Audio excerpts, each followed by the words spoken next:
bien et puis on réentend, je parle de la musique. Je parle de la musique. Ça fait du bien de la réentendre. Bonjour Jade. Bonjour Cyril. Euh, alors comme tu en as des choses à dire, on va éviter de tirer de long en large, mais j'avoue que ton sujet, oui, j'ai sursauté de ma chaise, disons les choses comme elles sont. Tu sursautes toujours quand j'annonce Parce mes que, sujets. non, mais celui-là particulièrement, euh, les Noirs américains. Contre Et les là, Noirs du c'est monde. carrément contre les Noirs du monde.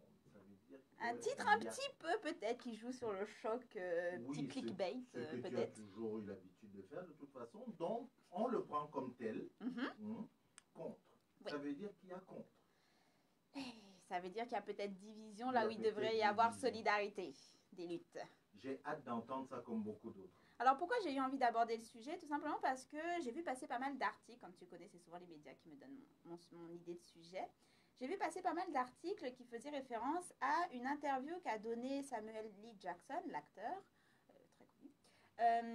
Une interview quand même qui remonte à l'année dernière, mais dont les propos semblent revenir constamment et relancer constamment des débats et des controverses. Donc comme tu sais, c'est souvent des micro-événements qui me permettent d'aller chercher beaucoup plus loin. Parce qu'en fait, dans cette interview, Samuel L. Jackson se plaint qu'il y ait de plus en plus d'acteurs noirs anglais qui viennent prendre des rôles qu'il considère devraient revenir à des acteurs noirs américains. Oh Il là faisait là. notamment référence au film Get Out avec l'acteur principal qui est Daniel Kaluuya. Je prononce probablement mal son nom de famille. Et donc il disait, notamment dans cette interview, il faudrait s'interroger sur le fait qu'on prenne un film qui fait quand même référence au racisme, au racisme américain. Pourquoi est-ce qu'on a un acteur noir anglais? S'il avait été noir américain, il aurait apporté un plus au rôle. Donc il a quand même... D'appropriation culturelle. Pas du tout, mais on pourrait en parler. Ça pourrait être également un sujet. Mais donc il va faire référence à cet acteur-là. Il fait également référence à John Boyega, qui est l'acteur très connu par rapport à Star Wars. Et puis il y a tout dans les articles, on va reprendre toute une liste d'acteurs et d'actrices, on va dire ciblés par cette interview, parce que anglais, mais ayant connu également le succès en Amérique, par exemple Idris Elba de The Wire. Donc il y a toute une liste qu'on pourrait donner. Donc il y a cette interview-là qui est faite, qui va beaucoup plus loin que ce qu'il dit seulement. Par exemple, il va dire, on les met en avant notamment parce qu'ils ont une formation de théâtre qu'on n'a pas forcément aux États-Unis. Est-ce que c'est ça qui fait la différence, etc. Bon, n'empêche que la partie de l'interview qui va vraiment revenir et créer la controverse, c'est ces Noirs anglais qui viennent prendre les rôles des Noirs américains. Bon, là-dessus, beaucoup de réactions sur Internet. On a même une youtubeuse qui est quand même plutôt célèbre, pas célèbre dans le sens où elle a pas mal de followers, Seren Sensei, qui va faire une vidéo de plus de 20 minutes où là, elle se lance complètement, où elle dit, en effet, tous les Noirs du monde sont en train de venir aux États-Unis pour prendre ce que nous, on a dû nous battre. Vous venez sur notre dos, vous vous appropriez notre culture, vous vous appropriez nos rôles, vous vous appropriez nos salaires, alors que vous n'avez pas vécu ce qu'on a vécu. Vous ne vivez pas le racisme comme nous le vivons. Vous ne devriez pas avoir de business à venir prendre notre rôle. Donc là-dessus, encore une vidéo qui relance la controverse et ça fait mal parce qu'elle pique. En fait, on va aller creuser un peu plus loin. Ce qui va vraiment piquer et qu'on retrouve dans l'interview de Samuel L. Jackson, mais également dans toute la controverse qui va se faire à partir de cette interview-là et de la réaction différente aux propos de Samuel L. Jackson, c'est vraiment l'idée que finalement, il y a un certain monopole de l'expérience noire, notamment l'expérience par rapport au racisme, un monopole que s'arroge finalement les Noirs américains. Parce que c'est un peu ce qu'il y a derrière l'interview de Samuel L. Jackson. Il y a vraiment cette idée de... On parle d'un rôle où le sujet du film, c'est le racisme. Or, pour Samuel L. Jackson, ce n'est pas possible qu'un noir anglais, un noir qui ne vienne pas des États-Unis, puisse expérimenter et donc être capable de jouer le racisme. Donc il y a quand même, et c'est ce qui va un peu ressortir finalement de tous les échanges que j'ai vus à propos de ce sujet, il y a vraiment cette idée que, oui, mais quand on parle de racisme, finalement, si vous n'êtes pas états-unien, et ce qui va ressortir également dans les controverses, du coup, c'est qu'il y a énormément de gens de la diaspora aux États-Unis. Donc, dans ce cas-là, des gens qui viennent soit d'Afrique, soit d'Europe, mais qui vivent actuellement aux États-Unis, donc qui sont noirs en Amérique, mais pas noirs américains, qui vont profiter de cette interview pour dire, bah, justement, nous, aux États-Unis, on nous refuse le fait d'être noirs sous prétexte que nous ne sommes pas noirs américains. Donc, on nous refuse le fait qu'on puisse également être victime de racisme. Donc, finalement, c'est une division qui existe au sein de cette communauté aux États-Unis. il y a ce monopole que prend les États-Unis sur l'expérience noire. Donc, comme j'ai dit, il y a eu une quantité d'articles. Lorsqu'on parle de ce sujet-là après, parce que j'ai voulu chercher un petit peu, mais qu'est-ce que les Américains pensent du fait d'être noirs ailleurs? Qu'est-ce qu'ils pensent du fait d'être noirs en Europe, d'être noirs en Asie, par exemple? J'ai trouvé énormément d'articles sur le sujet venant des États-Unis, quand je parle américain et des États-Unis, dans ce cas-ci.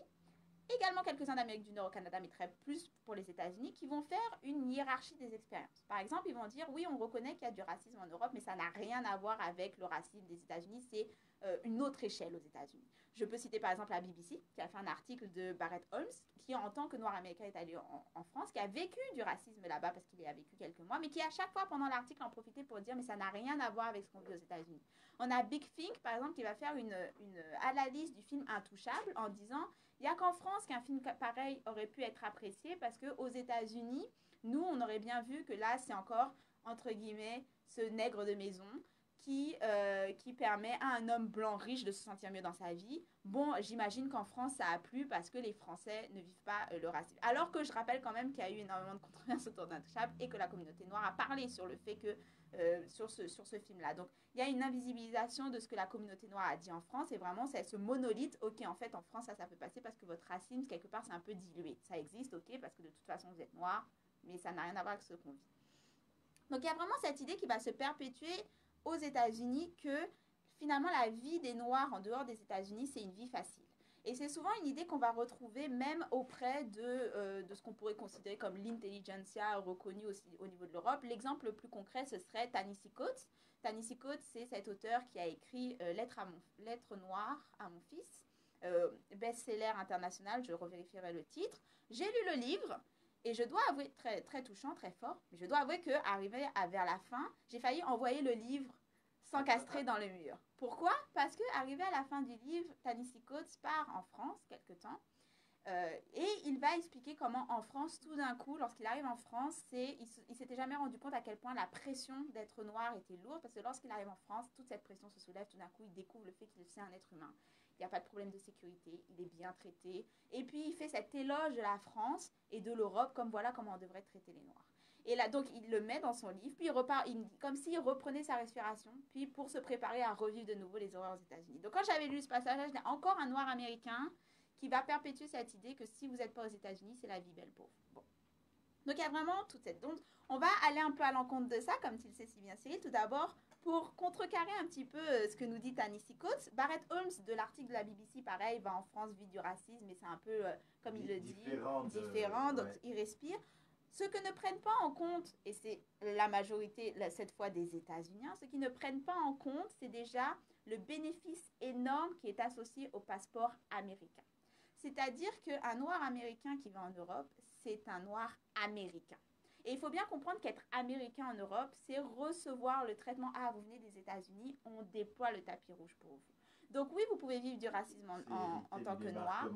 Exactement. Mais Barrett Holmes lui-même va le dire, il y a eu un moment donné où, à la poste, on a refusé de me servir parce que j'étais noire, mais lorsqu'ils ont vu que j'avais un passeport américain, j'ai été servie. Et pourtant, il ne va pas faire une analyse là-dessus en se disant, il va juste dire, ah ben en fait, on peut discuter avec eux. Pourtant, alors qu'il aurait pu se dire, en fait, non, c'est pas qu'on peut discuter, c'est que l'Amérique fait que je suis américain. Mais on avait envie de lui dire, oui, mais si tu n'avais pas eu ce passeport, tu serais resté, tu n'aurais pas été servi. Donc, c'est pas une question de... Parce que lui, il va dire, ah ben en fait, on peut discuter, il y a moyen quand même d'être servi, alors qu'aux États-Unis, ça aurait été non, non. Non, il y a moyen d'être servi parce que tu es américain. Donc déjà, il y a un énorme avantage à avoir ce passeport, tout comme il y a un énorme avantage à avoir un passeport européen lorsqu'on est noir, il faut le dire. Ensuite, problème encore une fois avec les États-Unis, c'est qu'il y a une véritable absence de prise en compte, de conscientisation de à quel point les réalités afro-américaines bénéficient d'une visibilité internationale énorme. C'est-à-dire que via l'impérialisme états-unien, ce qui se passe aux États-Unis, tout le monde le regarde. Le monde entier va accorder une attention aux États-Unis. Et c'est assez impressionnant de voir à quel point ils n'ont pas forcément conscience de la place qu'ils prennent dans ces échanges sur les enjeux, sur les luttes sociales, dans les échanges sur l'actualité, d'être constamment en première ligne. C'est-à-dire qu'ils n'ont pas conscience de c'est un privilège quand vos morts comptent. Parce qu'il y a des pays tout entiers où les morts, le nombre de morts sont astronomiques et la couverture médiatique, la couverture internationale et donc la solidarité, l'empathie internationale, c'est zéro. Parce qu'on n'en a rien à faire qu'il y ait autant de morts, par exemple, en Somalie. Mais il y a 11 morts aux États-Unis. Là, il faut que ça fasse la première page, la une des journaux. Donc ça, non seulement il n'y a pas une conscientisation, mais c'est assez visible parce que j'ai déjà assisté à beaucoup d'événements où il y avait, par exemple, des Noirs américains qui venaient soit faire un slam, soit faire une présentation, soit venir faire une conférence.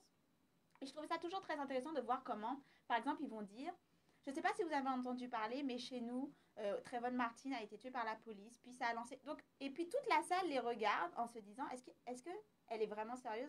Parce que la personne va nous dire, on a Black Lives Matter qui s'est passé parce que Trayvon Martin, parce que... Donc, ils vont régrainer des noms qu'on connaît et on les regarde tous en se disant, est-ce qu'elle est en train de s'imaginer que vraiment, au-delà des États-Unis, personne n'a entendu parler de Black Lives Matter. Parce qu'en réalité, il y a eu des vigiles dans le monde entier lorsque c'est arrivé.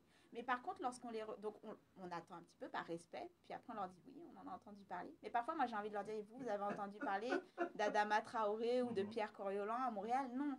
Parce que dans leur esprit, c'est OK, on est dans notre bulle aux États-Unis. Quand on va à l'étranger, il faut leur expliquer, mais votre bulle états-unienne est une bulle mondiale. C'est atroce ce qui se passe, mais on le sait. Et c'est un privilège et c'est un bénéfice. Et c'est quelque chose sur lequel que vous utilisez et vous travaillez à réinstaurer. Donc, il faut prendre conscience également de ça. Vos morts comptent, nos morts ne comptent pas. Également, il faut bien comprendre que, autre problème avec cet impérialisme, ce focus constant sur les réalités afro-américaines, c'est que ça oblige en fait à l'international de s'aligner finalement sur le langage, le mode de lutte, le mode de militantisme pour obtenir une couverture médiatique. Parce que les gens, par exemple, vont... Pourquoi est-ce que en France, au Canada, à Montréal, en Espagne, on va avoir des pancartes Black Lives Matter? C'est en anglais. On pourrait traduire, on pourrait utiliser nos propres hashtags, on pourrait utiliser nos propres termes, on pourrait utiliser des termes qui ont référence à nos propres luttes. Mais on va utiliser Black Lives Matter parce que le monde entier sait ce que veut dire Black Lives Matter. Parce que le monde entier s'est habitué à ce hashtag parce que ça vient des États-Unis. Donc on va quelque part constamment être dans la traduction, on va traduire nos réalités pour avoir la même référence parce que les gens ont des références qui sont afro-américaines, qui sont états-uniennes et il faut faire tilt avec ces références-là. Donc, quelque part, il y a pour les États-Unis une espèce de tenant d'expérience noire hégémonique qu'ils travaillent à rendre hégémonique et à maintenir de la sorte et qui oblige tous les autres à s'aligner selon ces termes-là. Et enfin, et c'est un autre problème qui va me permettre d'avancer vers la conclusion, malheureusement, ça travaille également à délégitimer les luttes et à invisibiliser les luttes à l'international. C'est-à-dire que... C'est là où je voulais en venir. Exactement. Du fait de l'énorme visibilité des réalités afro-américaines, ce qui se passe, c'est que lorsque des communautés noires autres qu'états-uniennes essayent de faire part de leur réalité, la réponse médiatique ou la réponse gouvernementale, ça va être « bon, ça va, on n'est pas non plus les États-Unis ». Tout à fait. Et vu qu'on n'est pas non plus les États-Unis, il n'y a pas de quoi se plaindre. Ou alors, ça va être « vous essayez de faire les Noirs américains ». Tu as bien vu, Cyril, il y a eu une aimant « vous importez des problèmes des États-Unis ». Et c'est ce qu'on a eu par rapport à Slav. Quand il y a eu dénonciation de Slav, il y a eu énormément de chroniqueurs qui ont dit « on a des Noirs qui essayent de se la jouer à l'américaine ». Donc, c'est vraiment quelque chose qui va devenir un argument pour délégitimer « ok, bon, vous n'êtes pas les États-Unis, ça va ». Donc, invisibilisation des luttes des autres. Malheureusement, et pour presque aborder la conclusion, comme j'ai dit, les Noirs américains vont travailler et renforcer sur malheureusement ces réalités-là. Et ça ne date pas d'hier. C'est le fait de se tenir comme expert de l'expérience noire. Par exemple, je vais donner un petit exemple. Si vous connaissez un peu l'histoire de la République dominicaine qui partage une frontière avec Haïti, au moment où la République dominicaine lutte pour son indépendance, on va avoir cette espèce de panique à l'international à l'idée d'une montée d'une nouvelle nation noire. Il faut bien comprendre, c'est assez complexe, je mettrai les articles, mais c'est très intéressant de voir comment la République dominicaine et le fait d'être noir en République dominicaine va se construire en opposition avec l'expérience haïtienne. D'accord ? Il faut bien comprendre qu'il y a eu une véritable stigmatisation d'Haïti au niveau international. Et donc, pour construire son indépendance, la République dominicaine va vraiment s'opposer en Haïti et prendre les États-Unis en référence. Très bons articles qui expliquent comment ça s'est créé. Et notamment, il va y avoir des commissions qui vont se faire sur est-ce que oui ou non la République dominicaine devrait avoir son indépendance, avec constamment des comparaisons avec Haïti. Et la commission des États-Unis, la deuxième commission, elle va être menée par Douglas. Douglas, c'est un ancien esclave, homme noir, intelligentsia intellectuel des Noirs américains, qui va littéralement dans un discours assez célèbre. Donc, vous comprenez qu'on va prendre un noir des États-Unis pour aller voir si en République dominicaine, ils sont prêts ou pas en tant qu'indépendance. Et on a Douglas qui va notamment, de manière assez famous, dire « The burden of teaching others black how to be black, civil and free ». Il va dire En gros, ça nous revient à nous, Noirs américains, la responsabilité d'aller apprendre aux autres Noirs du monde comment être noir, comment être civil, citoyen et comment être libre.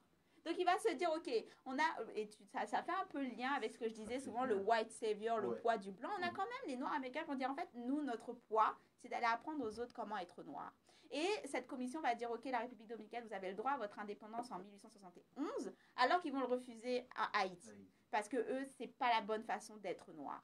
Et donc, on voit comment ça remonte. C'est pas seulement médiatique ou buzz, parce qu'on pourrait me dire, oh, c'est encore un artiste. Non, c'est quelque chose qui fait référence à une dynamique qu'on a avec les États-Unis, du fait de ce que sont les États-Unis, qui remonte bien plus loin que simplement un acteur qui se plaint que des Noirs anglais viennent jouer des Noirs américains. Parce que ça fait référence à une façon de considérer comment être noir aux États-Unis qui est, nous, en tant que Noirs américains, nous sommes la référence et vous devez être noirs comme nous. Donc, pour conclure, je ne tiens pas non plus à rapprocher de faire, non pas faire des hiérarchies ou dire les Noirs américains, vous êtes dans le faux.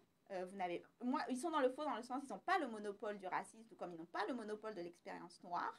Mais c'est une façon de percevoir les choses qui crée des divisions et qui empêche les solidarités transnationales. Il y a tout de même dans l'histoire des exemples de solidarité. Malcolm X, par exemple, a voyagé. Et Malcolm X, à un moment donné, il soutenait les luttes d'indépendance, notamment les luttes d'indépendance et aussi dans la Caraïbe, de la Guadeloupe. Il devait participer à une journée sur... lorsque la Guadeloupe, la Guyane demandaient leur indépendance, ils avaient organisé une énorme journée conférence où Malcolm X devait participer. Là, tout d'un coup, la France a dû avoir peur et a supprimé le visa de Malcolm X, donc il n'a pas pu rester. Obligé de rentrer aux États-Unis, le week-end suivant, il était abattu. Donc ça, souvent, on ne le montre pas assez, mais Malcolm X était aussi il essayait de participer aux luttes à l'international contre le colonialisme, contre la négrophobie, et il reconnaissait que l'impérialisme américain, c'était aussi un problème lorsqu'on lutte contre le colonialisme. Et c'était aussi un problème lorsqu'on essaye de lutter pour la dépendance et la liberté des Noirs. Donc il y a quand même eu des exemples. Et je rappelle aussi pour Samuel L. Jackson qu'on a tout un tas de Noirs américains qui jouent des rôles. Enfin, Morgan Freeman a joué Nelson Mandela. À ce moment-là, il ne s'est pas plaint. On a Denzel Washington qui a joué Steve Biko. Donc, dans ces moments-là, ils se disent, OK, nous, en tant que Noirs américains, on peut jouer sur les Noirs d'Afrique, mais l'inverse ne se fait pas. Donc, il y a toute une réflexion à avoir et il faut que dans leur lutte contre la négrophobie, contre le colonialisme, contre l'impérialisme, il faut aussi que les Noirs américains prennent conscience de leur poids dans cette lutte-là et donc de leur responsabilité. Parce que lorsque vous avez ce type de visibilité, vous avez de la responsabilité. Vous avez une responsabilité à ne pas travailler, à créer des divisions inutiles, parce que là, Samuel L. Jackson, il aurait mieux fait de critiquer le fait que comment se fait-il que des Noirs anglais soient obligés de quitter leur pays pour venir ici? Ça veut dire qu'ils n'ont pas de job de disponibilité en Angleterre. Et comment se fait-il qu'aux États-Unis, on soit tous obligés de se battre pour le peu de rôle qu'on nous donne? On a encore un problème suprématie blanche, maintien de tout ça. Ça, c'est la critique. Critiquer le système. Pourquoi critiquer des individus qui essayent de naviguer le système? Donc, ça crée encore des divisions. Moi, je suis pour les relations transnationales de solidarité. Et là, les Noirs américains, dans ces cas-là, sont un problème. Un gros problème, Jade. Ma tête, ça boule de questions, mais tu as parlé de ça, ce qu'on appelle le Black Experience. L'expérience, c'est uniquement aux États-Unis, ça, non? Parce que est-ce qu'on n'est pas en train de rapporter? En fait, c'est ce qui montre comment fonctionnent les luttes et les enjeux sociaux. C'est-à-dire que si vous voulez que des gens comprennent de quoi vous parlez, vous devez avoir des références communes. Et le problème avec l'extrême visibilité des luttes sociales qui se passent aux États-Unis, le problème aussi avec le fait que l'anglais, c'est une langue coloniale, tout comme le français, mais c'est la langue qui va permettre d'avoir des échanges. Donc il y a tout un problème avec le fait de passer par l'anglais pour se faire comprendre. Donc c'est le problème de devoir traduire constamment nos expériences pour obtenir cette solidarité à l'international. Mais le problème des traductions, c'est que souvent on perd, on diminue ou on invisibilise des expériences qui ne sont tout simplement pas traduisibles. Et si on ne reconnaît pas ça, si on ne reconnaît pas que, OK, il y a des expériences qui sont spécifiques à certains contextes historiques, sociaux, économiques, et que parfois il est juste impossible de la traduire, ce qui ne veut pas dire que ça ne compte pas, c'est juste que ce sont des tensions que l'on doit utiliser pour pouvoir naviguer ces expériences-là et continuer la lutte, on devient oppresseur et on devient oppressif. Et quand on a des discours qui disent les Noirs américains, finalement, il n'y a que nous qui vivons vraiment le racisme, en quoi ça aide? Quel est le but de cette avancée-là? C'était M. Samuel L. Jackson qui exprimait... Est-ce que c'est partagé? Ouais. relativement partagé. Oui, mais je t'ai dit, c'est arrivé il y a un an. Ouais. Et dernièrement, quand j'ai reçu un article, parce que je suis abonnée à énormément de newsletters, et dernièrement, j'avais encore un article qui réagissait sur ces propos, parce que ça continue de faire parler. Ça fait parler. Et ça continue de faire parler à un moment donné où on a, entre guillemets, de plus en plus de films noirs qui fonctionnent de manière vraiment... Get Out a fait un boom, Ouais, Black Panther a fait un boom. Donc, Mhm. ça, à chaque fois que ces films-là arrivent, on redit, ah ben tiens, le personnage principal, c'était pas un noir américain. Donc, et ça remonte. Donc, c'est quelque chose qui reste, en fait. C'est latent. Et quand c'est latent, ça peut vite virer, comment on dit en français, mais ça devient amer. Parce que quand c'est latent et que c'est pas Je crois que tu allais adressé... le dire en créole. Donc, on se revoit la semaine prochaine. À la semaine prochaine, Jade. Merci beaucoup pour cette... Ah, c'est très, très, très intéressant, ça. C'est très intéressant comme...